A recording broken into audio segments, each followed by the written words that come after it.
ভুল করেছি, সব মাফ করে দিচ্ছি। ইন্না রাব্বানা লাগাফুর শাকুর, এবং গুণগ্রাহী। অল্প কিছু করলে এর বিনিময় দেওয়ার ক্ষেত্রে তার তুলনা হয় না। সুবহানাল্লাহ বিহামদিহি, আমার আল্লাহর তুলনা হয় না। মানুষের জন্য অনেক করব, কিন্তু বিনিময়ের ক্ষেত্রে কখনো জিরো। কপাল ভালো থাকলে দুই একটু পাওয়া যেতে পারে, নাও যেতে পারে। আর কপাল খারাপ থাকলে বিনিময় উল্টাটা থাকতে পারে। কিন্তু আল্লাহ রাব্বুল আলামিন হলেন লাগাফুরুন শাকুর, তিনি গুণগ্রাহী। তার জন্য কেউ কিছু করেছে আর তার যথাযথ মূল্যায়ন আমার আল্লাহ করেননি, এমনটি হতে পারে। الذي أحلنا دار المقامة من فضله لا يمسنا فيها نصب ولا يمسنا فيها لغوب الذي أحلنا دار المقامة من فضله, যিনি নিজ অনুগ্রহে স্থায়ী নিবাস আমাদেরকে কি করেছেন, দান করেছেন। الذي أحلنا دار المقامة, স্থায়ী নিবাস, যেখানে বসবাস শুরু হবে শেষ হবে না, নিজ অনুগ্রহে দান করেছেন। لا يمسنا فيها نصب ولا يمسنا فيها لغوب, যেখানে থাকবে না কোনো কষ্ট, কোনো ক্লান্তি, কিছুই যেখানে থাকবে না, কোনো দুশ্চিন্তা, কোনো পেরেশানি, কোনো কিছুর যেখানে অবকাশ থাকবে না, এমন একটি স্থায়ী নিবাস আমাদেরকে তিনি নিজ অনুগ্রহে দান করেছেন। মুহতারাম হাজিরিন, সূরাতুল ফাতির 34 এবং 35, সূরাতুল হিজর 48 নং আয়াতে আমরা আল্লাহ বলেন লা ইয়ামাসসুহুম ফিহা নাসাবুন ওয়া মা হুম মিনহা বিমুখরাজিন। লা ইয়ামাসসুহুম ফিহা নাসাব, জান্নাতীদেরকে কোনো কষ্ট, কোনো পেরেশানি তাদেরকে কি করবে না, কোনোদিন স্পর্শ করবে না। ওমা হুম মিনহা বিমুখরাজিন, আর এই শান্তির জায়গা থেকে তাদেরকে বহিষ্কার হওয়া লাগবে না, কোনোদিন এখান থেকে তাদেরকে বিতাড়িত হওয়া লাগবে না। তাহলে আখিরাতের দুটো অংশ, একটা হলো জান্নাত যেখানে দুশ্চিন্তার লেশ মাত্র নেই, আরেকটা জায়গা হলো জাহান্নাম যেখানে শান্তির লেশ মাত্র নেই। 24টা ঘন্টার প্রতিটি সেকেন্ড যেখানে শুধু দুশ্চিন্তা, পেরেশানি, আতঙ্ক, ভয় শুধু কাজ করে। কারণ তার শাস্তি যে শুরু হবে 1 সেকেন্ডের জন্য, এটা কোনোদিন বন্ধ হবে না। সূরাতুল ফাতির 36 এবং 37 নং আয়াত আল্লাহ রাব্বুল আলামিন বলেন ওয়াল্লাযীনা কাফারু লাহুম নারু জাহান্নাম লা ইউকদা আলাইহিম ফায়ামুতু ওয়া লা ইউখাফফাফু আনহুম মিন আযাবিহা কাযালিকা নাজজি কুল্লা কাফুর ওয়া হুম ইয়াসতারিখুনা ফীহা ربنا أخرجنا نعمل صالحا غير الذي كنا نعمل أولم نعمركم ما يتذكر فيه من تذكر وجاءكم النذير فذوقوا فما للظالمين من نصير। আল্লাহ বলেন ওয়াল্লাযীনা কাফারু, যারা কাফের হবে, আল্লাহর নাফরমান হবে, তাদের জন্য জাহান্নাম থাকবে। লা ইউকদা আলাইহিম ফায়ামুত, পৃথিবীর জীবনের একটা সমাপ্তি আছে মৃত্যুর মাধ্যমে, কিন্তু সেখানে এমন কোনো সিদ্ধান্ত দেওয়া হবে না যে সে কোনোদিন মৃত্যুবরণ করবে।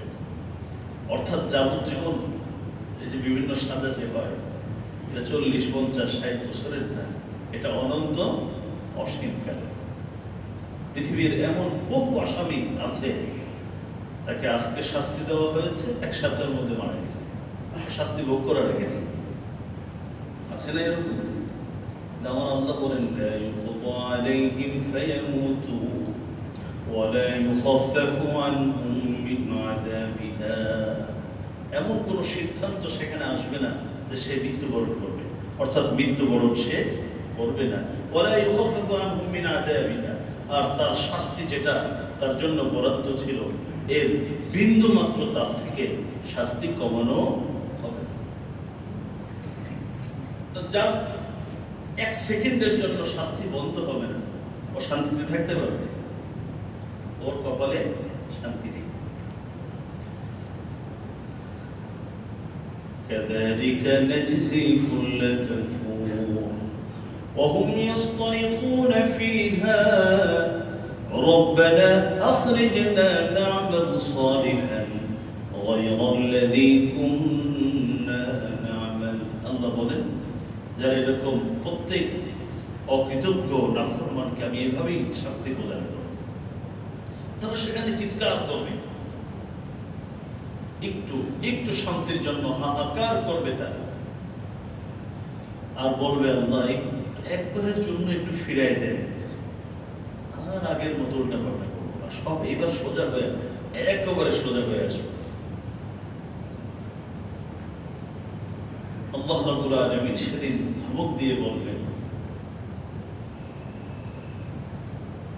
কেন আওয়ালাম নুআম্মিরকুম মা ইয়াতাযাক্কারু ফীহি মান তাযাক্কার, আমি কি তোমাকে জীবনে এতটুকু সময় দিইনি যেখানে উপদেশ প্রদানকারীদের উপদেশ গ্রহণ করতে পারতে পারোনি? উপদেশ গ্রহণ করার জন্য তো 1 বছর লাগে না, 2 বছর 5 বছর লাগে না, 70 বছরের জীবন দিয়েছিলাম। উপদেশ গ্রহণের জন্য তো তোমার 1টা মিনিটই যথেষ্ট ছিল, করনি। আজকে শাস্তি ভোগ করো, জালেমের জন্য কোনো সাহায্যকারী এখানে থাকবে না। মুহতারাম হাজিরিন, এ মর্মে আরো বহু আয়াত আছে যেখানে আল্লাহ রাব্বুল আলামিন পরিষ্কার করে দিয়েছেন জাহান্নামীদের শাস্তি, তাদের কষ্ট 1 মুহূর্তের জন্য বন্ধ হবে না, কমানো হবে না। সূরাতুল ফাতিরের 36, 37, সূরাতুল বাকারা 161, 62 বিভিন্ন আয়াতে আল্লাহ রাব্বুল আলামিন এই কথা বলছেন। আরেকটা হাদিস, বুখারী শরীফের একটা হাদিস শুনলে আপনাদের কাছে বিষয়টি আরো পরিষ্কার হবে।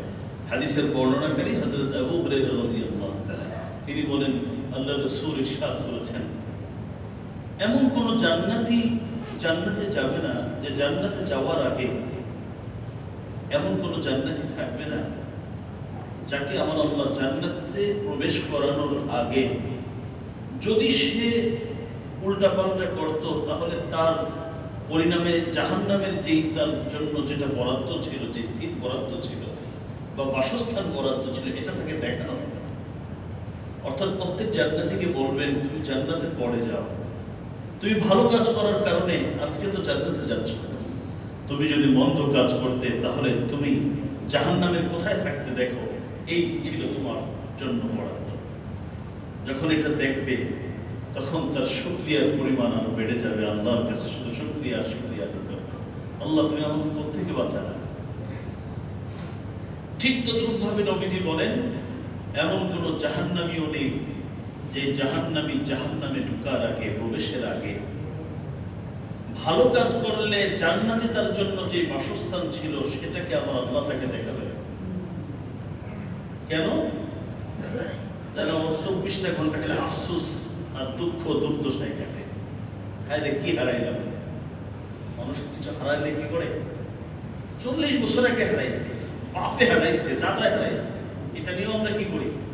আফসোস করি, আমার বাপে এই ভুলটা করার কারণে আজকে আমাদের এই দুর্দশা। বুখারী শরীফের হাদিস। তার মানে জান্নাতীদেরকে জাহান্নামের সেই দৃশ্য দেখিয়ে জান্নাতীদেরকে আল্লাহ পাক কৃতজ্ঞ বানিয়ে দিবেন, যে কৃতজ্ঞতা আদায় করতে থাকো, আর জাহান্নামীদেরকে টেনশনে ফেলে দিবেন, আফসোসের মধ্যে ফেলবেন, পরিতাপ করবে। ওদিকে শাস্তি একটা, মানসিক যন্ত্রণা আর একটা, দুটো একসাথে দিবেন। সহিহ বুখারীর হাদিস। মুহতারাম হাজিরিন, তাহলে প্রথম কথা ছিল পৃথিবীতে এমন কোনো মানুষ নেই যে মানুষের জীবনে টেনশন নেই, কারণ এটা এক নির্লজ্জ মেহমান। ওকে দাওয়াত দেই আর না দেই, ও যথাসময়ে চলে আসবে, একবার না বারংবার আসবে। একবার বিদায় দিলে আরেকবার আসার জন্য সে প্রস্তুত থাকবে। দ্বিতীয় কথা হলো পৃথিবীতে এমনই, কিন্তু আখিরাতকে আল্লাহ পাক দুটো ভাগ করেছেন। একটা ভাগে যারা যেতে পারবে তাদের টেনশন বলতে কিছু থাকবে না, আরেকটা অংশ থাকবে যাদের টেনশন ছাড়া এক সেকেন্ডও কাটবে না। তবে টেনশন মূলত তিন ধরনের, যেটা আমার মূল আলোচ্য বিষয়। টেনশন মূলত কয় ধরনের? তিন ধরনের। একটা টেনশন হয় যেটা তার আখিরাতের জন্য।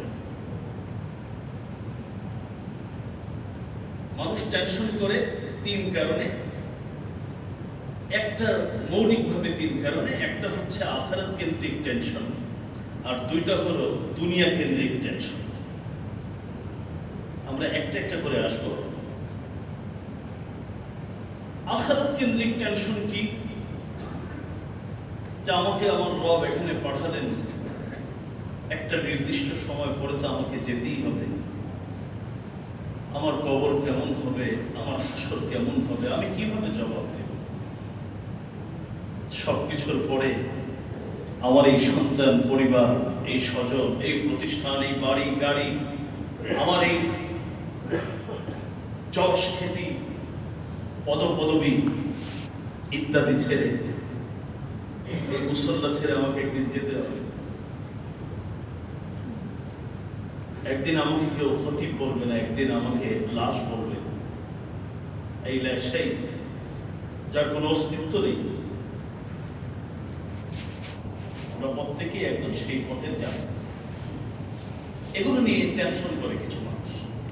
হয়তো আমি আপনি বেশি ব্যস্ত থাকার কারণে আসল চিন্তা করার সুযোগ পাই না, কিন্তু পৃথিবীর এমন বহু মানুষ ছিলেন, এখনো আছেন, যাদের সারাদিনের বেশিটা সময় কাটে হলো আখিরাতমুখী চিন্তা নিয়ে। যে আমি কিভাবে আমার জীবনের হিসাব দিব। মানুষের সামনে, সাধারণ একজন মানুষের সামনে আমাকে দাঁড় করালে আমি আমার জীবনের একটা সপ্তাহের হিসাব দিতে পারি না, আর সেখানে আমি 60 বছর 70 বছরের হিসাব সেই মহান রবের সামনে কেমন করে দিব, যার ইশারায় একজন রাষ্ট্রনায়ক ফকির হয়ে যায়, ফকির রাষ্ট্রনায়ক হয়ে যায়, যার ইশারায় পৃথিবী চলে, যিনি আলিমুল গায়ব ওয়াশ শাহাদা, যিনি দৃশ্য অদৃশ্য সব জানেন, যার বিচারের জন্য পৃথিবীর যিনি কারো মুখাপেক্ষী নন, সেখানে আমি কিভাবে আমার জীবনের হিসাবটা দেব? এইটা হলো এক ধরনের চিন্তা। এটা হলো আখিরাতমুখী চিন্তা। 2 নম্বর, দুনিয়া কেন্দ্রিক চিন্তা, দুশ্চিন্তা যেটা বলি আমরা, সেটা 2 কারণে হয়ে থাকে। একটা হলো বৈধ, আমার সন্তান অসুস্থ হয়ে গেছে, আমার বিবি অসুস্থ হয়ে গেছে, অ্যাক্সিডেন্ট করেছে, আমি সুন্দর একটা প্রতিষ্ঠান সাজিয়েছি, হঠাৎ আগুন লেগে গেছে, হঠাৎ কোনো জালেমের কালো থাবা এখানে পড়েছে, আমি সুন্দরভাবে কাজ করে যাচ্ছি, আমি আমার হক পাচ্ছি না, আমাকে আমার হক থেকে বঞ্চিত করা হচ্ছে। এটা হলো বৈধ, বিভিন্ন বৈধ কাজে দুশ্চিন্তা, যেটা নবীদের থেকে শুরু করে একেবারে অমুসলিম পর্যন্ত সকলের ছিল, আছে এবং কিয়ামত পর্যন্ত থাকবে। এটা হলো দুশ্চিন্তা বা চিন্তার দ্বিতীয় প্রকার। আরেকটা হচ্ছে অবৈধ কাজের জন্য চিন্তা দুশ্চিন্তা করা। তো প্রথমত 3 নম্বর যেটা, এক তো নিজের শরীরের প্রতি, আরেকটা হলো অবৈধ কোনো চিন্তা দুশ্চিন্তায় সময় কাটালে তার দুনিয়াও শেষ, আখিরাতও শেষ, খসিরাত দুনিয়া ওয়াল আখিরাহ, সব গেল। ওটা নিয়ে আমাদের আলোচনা নেই, কারণ ওটার আলোচনা কোনো বিষয়বস্তুই না। বাকি 2টা বিষয়, একটা হলো আখিরাতমুখী চিন্তা লালন করা, আরেকটা হলো দুনিয়ার জীবনে যেগুলো আমি আপনি যে দুশ্চিন্তার সম্মুখীন হই, তখন আমার কি করণীয়, এটাই হলো আমার মূল আলোচ্য বিষয়। আখিরাতমুখী চিন্তা দুনিয়ার চিন্তা করতে আমার আল্লাহ রাব্বুল আলামিন কোরআনে আসবে, আমি আগামী জুমাতে ইনশাআল্লাহ বলবো। কোরআনে বারবার বলেছেন, হে নবী চিন্তা করবেন না। মুমিনদেরকে বলেন তারা যেন দুশ্চিন্তা না করে। অর্থাৎ দুনিয়া কেন্দ্রিক দুশ্চিন্তা হবে, মানুষ যেহেতু হবে, কিন্তু এটাকে মানুষ যেন স্থায়ী না করে। এর জন্য ইসলাম, কোরআন, সুন্নাহ আমাকে আপনাকে অনেকগুলো নির্দেশনা দিয়েছেন যে এই কাজগুলো করো, তোমার দুশ্চিন্তা কমবে, তুমি এই গজব থেকে বাঁচতে পারবে। তবে আখিরাতমুখী চিন্তা যেটা, এই চিন্তা করার জন্য স্বয়ং আমার আল্লাহ নির্দেশ দিয়েছেন। রাসূলুল্লাহ এই চিন্তা করেছেন, দুশ্চিন্তার মধ্যে সময় পার করতেন। এবং এই দুশ্চিন্তা যদি কেউ করে, এই পেরেশানি যদি কেউ নেয়, তাহলে তার প্রশংসা আমার আল্লাহ করেছে। সুবহানাল্লাহ। কারণ দুশ্চিন্তা থেকে বাঁচার তো উপায় নেই। ফাও ফাও চিন্তা করে ওঠার লাভ, এমন কিছু নিয়ে চিন্তা করা দরকার যেটা আমার, আর যেখানে আমি থাকবো অনন্তকাল, অসীমকাল, আমাকে সেটা নিয়ে চিন্তা করতে হবে। মুহতারাম হাজিরিন, রাসূলুল্লাহ সাল্লাল্লাহু আলাইহি ওয়াসাল্লাম, তিরমিজি শরীফের হাদিস, হযরত আব্দুল্লাহ ইবনে আব্বাস থেকে বর্ণিত হাদিস। হযরত আব্দুল্লাহ ইবনে আব্বাস রাদিয়াল্লাহু তাআলা আনহু বলেন যে হযরত আবু বকর সিদ্দিক রাদিয়াল্লাহু তাআলা আনহু, নবীজির ঘনিষ্ঠ সহচর সাহাবী, তিনি নবীজির দাড়ি মুবারকের মধ্যে দুই একটি দাড়ি যখন দেখলেন সাদা হয়ে গেছে, তো প্রশ্ন করলেন, হ্যাঁ শিবদা ইয়া রাসূলুল্লাহ, ও আল্লাহর নবী আপনি কি বুড়ো হয়ে গেছেন? এই যে সাদা সাদা দাড়ি যে সাদা দেখা যাচ্ছে। তো নবীজি বললেন, শাইয়াবাতনি আল হুদ ওয়াল ওয়াকিআ ওয়াল মুরসালাত ওয়া আম্মা ইয়াতাসাআলুন ওয়া ইযা আশ-শামসু কুবিরাত। নবীজি বললেন, দেখো আসলে আমি শারীরিকভাবে বুড়া হইনি, তবে কোরআনুল কারীমের কয়েকটি সূরা আমাকে বুড়া বানায় দিয়েছে। সূরাতুল হুদ, সূরাতুল ওয়াকিআ, সূরাতুল মুরসালাত, সূরাতুন নাবা আম্মা ইয়াতাসাআলুন, সূরাতুল কুবিরাত ইযা আশ-শামসু কুবিরাত। এই সূরাগুলোর মধ্যে আমার আল্লাহ কিয়ামত নিয়ে, আখিরাত নিয়ে আলোচনা করেছেন এবং প্রত্যেকটা মানুষকে আল্লাহ যে দায়িত্ব দিয়েছেন সে দায়িত্ব সম্পর্কে জিজ্ঞেস করবেন, এমন কিছু ইঙ্গিত সূচক আয়াত এই সূরাগুলোর মধ্যে আমার আল্লাহ নাযিল করেছেন। আল্লাহ রাসূল বলেন, আমি আসলে শারীরিকভাবে বৃদ্ধ হইনি, তবে এই সূরাগুলো, এই আখিরাতমুখী টেনশন আমাকে আসলে বুড়া বানায় দিয়েছে। তিরমিজি শরীফের হাদিস। মানুষ বেশি টেনশন করলে কি হয়ে যায়? শরীর ভেঙে যায়, বিভিন্ন অবয়বের মধ্যে পরিবর্তন আসে বেশি টেনশন করলে। আল্লাহ রাসূলের চুল পর্যন্ত সাদা হয়ে গেছিল, কিসের জন্য? আখিরাতের টেনশনে চুল সাদা হয়ে গেছে। সূরাতুশ শুআরা এর 4 নম্বর আয়াত, সূরাতুশ শুআরা এর 3 নম্বর আয়াত, আর সূরাতুল কাহফ এর 6 নম্বর আয়াত। আমার আল্লাহ বলেন, ফালাআল্লাকা বাখিউন নাফসাকা আল্লা ইয়াকুনু মুমিনিন, ফালাআল্লাকা বাখিউন নাফসাকা আলা আথারিহিম ইন লাম ইউমিনু বিহাযাল হাদীসি আসাফা। আমার নবী দাওয়াত নিয়ে গেছেন মানুষের কাছে, হে মানুষ, হে লোক সকল, হে আমার চাচা, হে আমার আত্মীয় স্বজন, নিকট আত্মীয় স্বজন, পাড়া প্রতিবেশী, আপনারা পড়েন লা ইলাহা ইল্লাল্লাহ।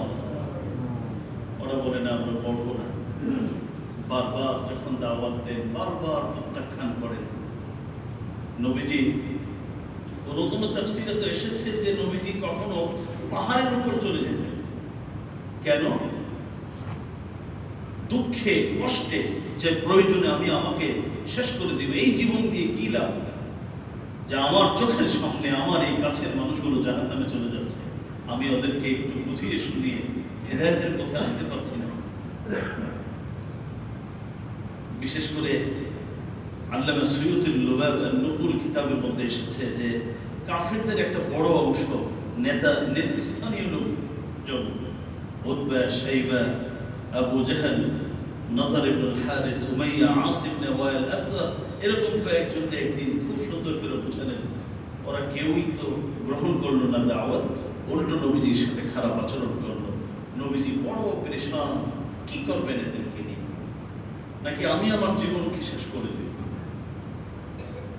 আমার আল্লাহ সূরাতুশ শুআরা ৩ নম্বর আয়াত নাযিল করলেন, সূরাতুল কাহফের ৬ষ্ঠ আয়াত নাযিল করলেন।